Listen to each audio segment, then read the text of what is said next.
menerangkan tentang pengertian bisnis kecil. Kami mengambil pengertian bisnis kecil dari 3 sumber.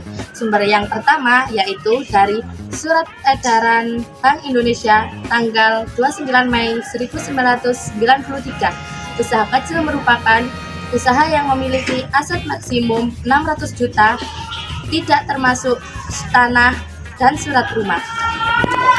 Yang kedua, menurut Undang-Undang Dasar 1999, usaha kecil merupakan usaha kegiatan ekonomi masyarakat yang berskala kecil dalam memenuhi kriteria kekayaan, hasil bersih, atau hasil tahunan.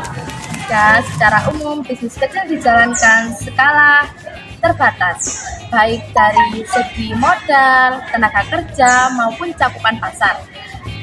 Biasanya usaha kecil dilakukan oleh perseorangan atau struktur organisasi sederhana. Oke, di sini saya lainnya. Di sini saya ingin menyampaikan tentang poin karakteristik dari bisnis kecil. Nah, bisnis kecil ini mempunyai karakteristik yaitu yang pertama, sistem pembukuan yang cenderung masih sederhana dan tidak mengikuti kaidah administrasi dalam pembukuan standar. Yang kedua yaitu margin usahanya masih sangat tipis karena banyaknya persaingan yang sangat tinggi. Nomor 3 yaitu modal yang terbatas. Nah, karena kan ini masih bisnis kecil ya, untuk pengumpulan dana itu masih sulit. Yang keempat yaitu pengalaman manajerial dalam mengelola perusahaan itu masih sangat terbatas.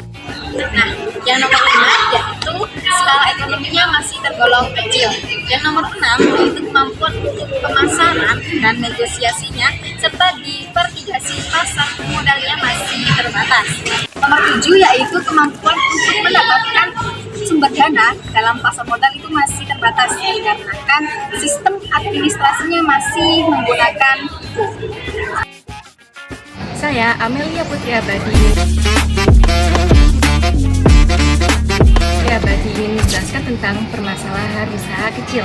Nah, permasalahan usaha kecil itu seperti kesulitan pemasaran, keterbatasan modal, kesulitan mendapatkan bahan baku, keterbatasan internet, dan juga sumber daya manusia. Nah, jadi permasalahan usaha kecil itu berorientasi pada kondisi internal usaha kecil tersebut, seperti kelemahan dan juga keunggulan usaha kecil tersebut. Saya Sari Fatina Susah.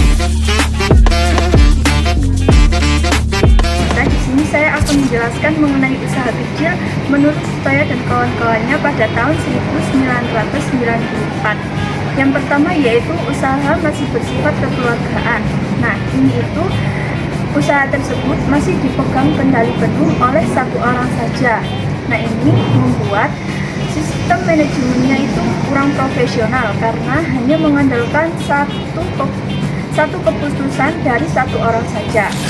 Yang kedua yaitu bekerja dengan cara tradisional. Artinya, usaha tersebut masih menggunakan cara tradisional atau manual dan belum menggunakan cara modern atau menggunakan mesin. Nah, hal ini membuat usaha tersebut tertinggal dan hasil produksinya itu lebih sedikit dibanding dengan usaha lainnya yang sudah memakai alat canggih seperti mesin. Yang ketiga yaitu manajemen dan administrasi keuangannya masih lemah. Artinya pencatatan keuangan itu masih lemah dan mereka itu mencampurkan antara uang pribadi dan uang usaha, sehingga mereka sulit membedakan antara uang pribadi dan uang usaha. Dan mereka juga kesulitan menilai usaha tersebut rugi atau untung. Saya Zani Abdillah.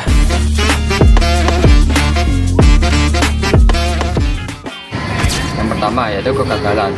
Kehadiran bisnis kecil menunjukkan tren semakin meningkat. Tidak sedikit bisnis-bisnis baru bermunculan dalam skala kecil. Namun dalam realisasinya tidak sedikit dari mereka yang mengalami kegagalan. Menurut Griffin menunjukkan bahwa ada beberapa alasan mengapa bisnis kecil tersebut mengalami kegagalan. Seperti yang pertama, manajernya kurang kompeten atau yang tidak berpengalaman.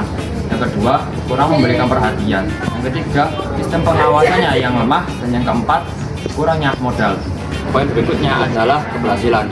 Menurut Griffin, ada beberapa alasan mengapa bisnis kecil bisa mencapai keberhasilan. Seperti yang pertama, kerja keras, dorongan, dan dedikasi. Yang kedua, permintaan pasar akan produk atau jasa yang disediakan. Yang ketiga, kompetensi manajerial. Dan yang keempat adalah keberuntungan.